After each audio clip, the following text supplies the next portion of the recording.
The recent tale of musician David, spelt D4vd, is still making headlines. As many of you are well aware, police continue to investigate examination of the true circumstances surrounding the discovery of 14-year-old Celeste Rivas in the front trunk of the singer's registered Tesla, despite the fact that no new information has surfaced, and the case is being handled as a homicide by the authorities. Numerous things have been going on in Thethis' narrative and David's personal life. Therefore, the purpose of this movie is to provide you with up-to-date, verified information about current events. With this tale of David.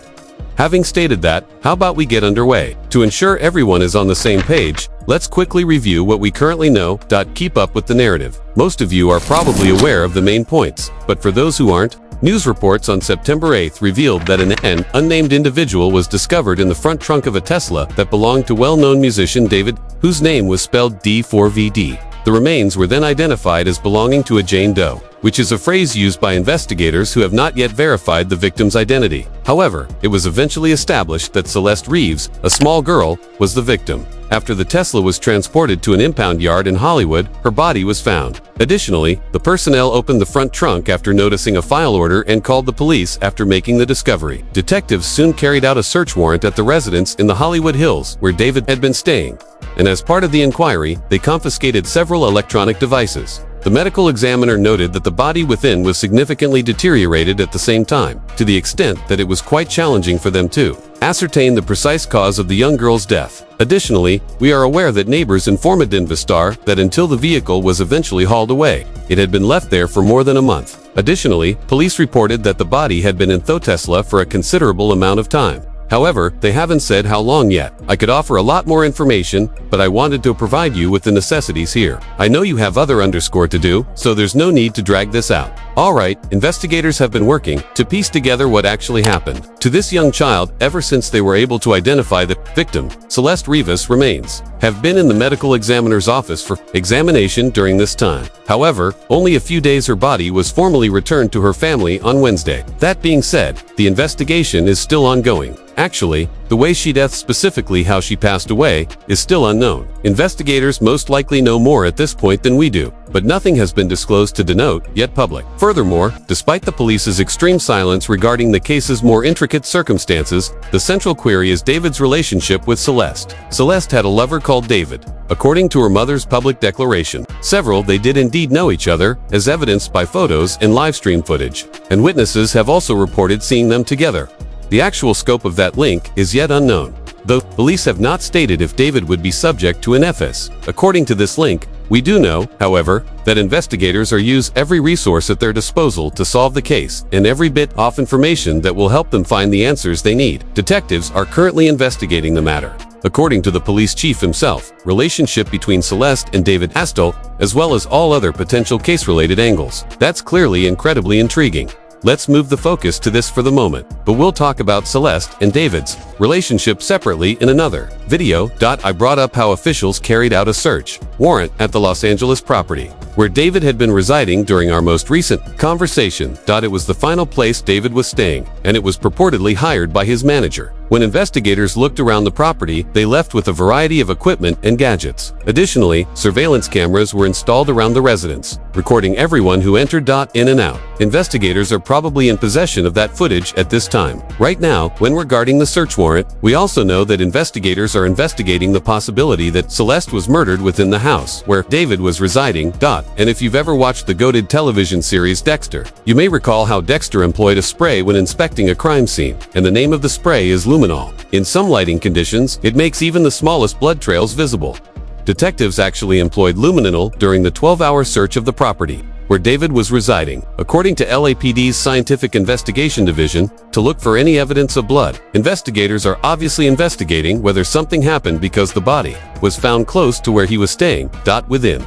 Additionally, they looked into wash basin drains to see whether any blood had been washed away. Additionally, they cleaned the entire house for fingerprints and gathered samples of hair. Celeste hair, for instance, can be found inside. That might be an important piece of proof. Investigators are already assembling a chronology of Celeste Rivas' last days. They are traveling back in time to her final recognized motions. Additionally, they are investigating gadgets that were taken from the house where David was residing. For example, where was she last seen? Still alive? With whom was she? And what, exactly, caused her to vanish? And of course, what specifically had they done to this young girl? Speaking about her most recent movements, I looked into it and found CCTV tape that demonstrate what are said to be Celeste's final pictures before she disappeared from her house. A booze store directly across the street from her is where the video was taken. Family home in California's Lake Elsinore. Just after 7 a.m., the security cameras there recorded the time. Caught a person wearing white trousers and a black hoodie on March 19, 2024. In fact, Celeste's own family recognizes that Thashi was the person. Additionally, you can see her jogging around the corner in the video, alternating between running and walking, until she vanishes from view. Ellie Nadaf, the business owner, then claimed that Celeste's sister had visited the establishment that day in order to examine the security footage.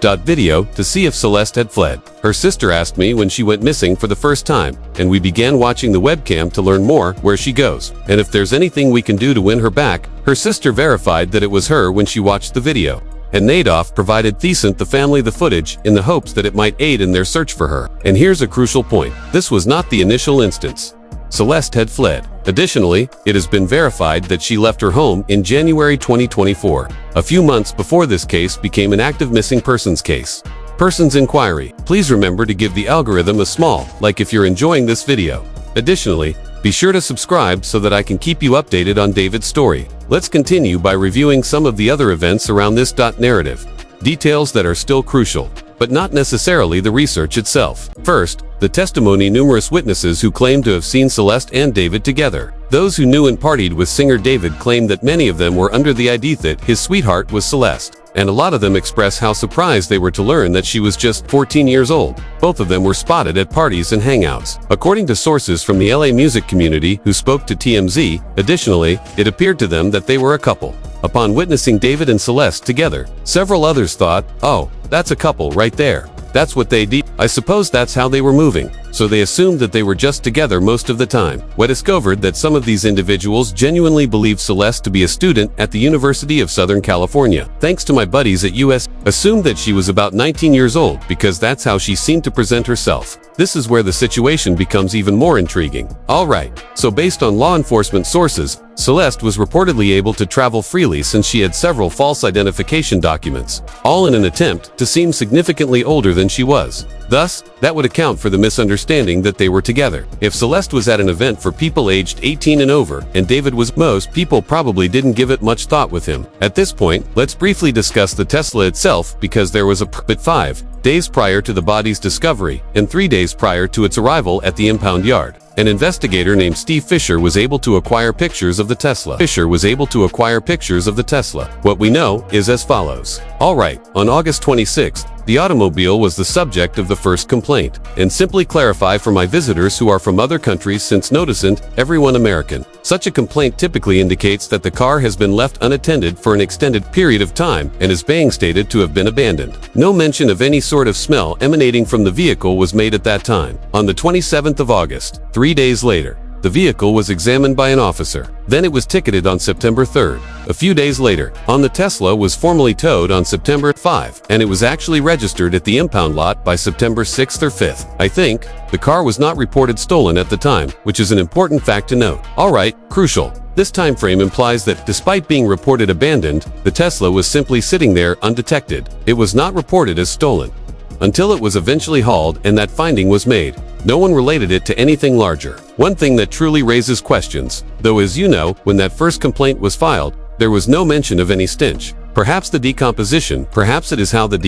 you use that word. Breakdown, decomposition. I apologize. Englishish, the third language I speak. I'm sorry. The decomposition process might not have begun completely yet, which would elucidate why there was no odor detected at the time. However, it's clear that detectives are currently investigating it. Additionally, until we obtain the official information, we can only observe how out of the ordinary that portion of the time frame is. Let's now discuss this picture as well. Alright, it will be on the screen for around 2 to 3 seconds. I blur the woman's face. Of course. Alright, see this picture right here. Okay, excellent. Let's also discuss this picture of a mystery that has been making the rounds online. Woman in the DMV. At one of David's performances.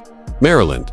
Maryland deserves special recognition. Special thanks to the DMV. Alright, some people are saying that Celeste was the real one. Furthermore, based on my study, that was not her. It has been established that the woman in the picture is not Celeste, despite the fact that they do appear remarkably alike. All well, now moving that talk about David's career in general because, in all honesty, he's more successful than ever in the midst of this. Lately, David has actually theft almost 12 million streams in a single day, making it the most successful streaming day of his career on Spotify. That's absurd, and I believe that a lot of it simply boils down to curiosity. Indeed, many people are only now becoming aware of him due to Thatali, which is increasing the visibility of his name. So, that's where this David spelt D4vd narrative is at the moment.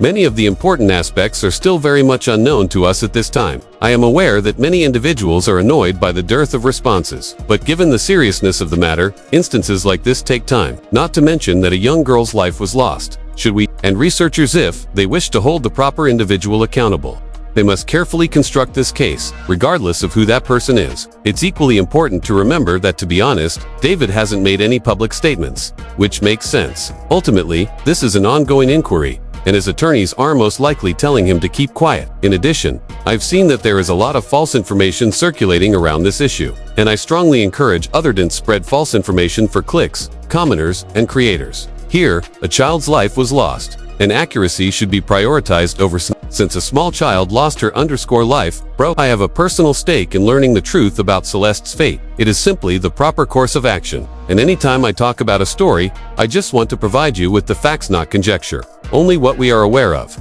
Having said that, if you've read this far, please like the video and subscribe to the algorithm. This is all there is to know about occurring in the David narrative, and we'll discover the truth in due time, will we? When the time comes. I hope you all have a wonderful Saturday. Till then, and I'll see you in the next video. I single quotes am leaving.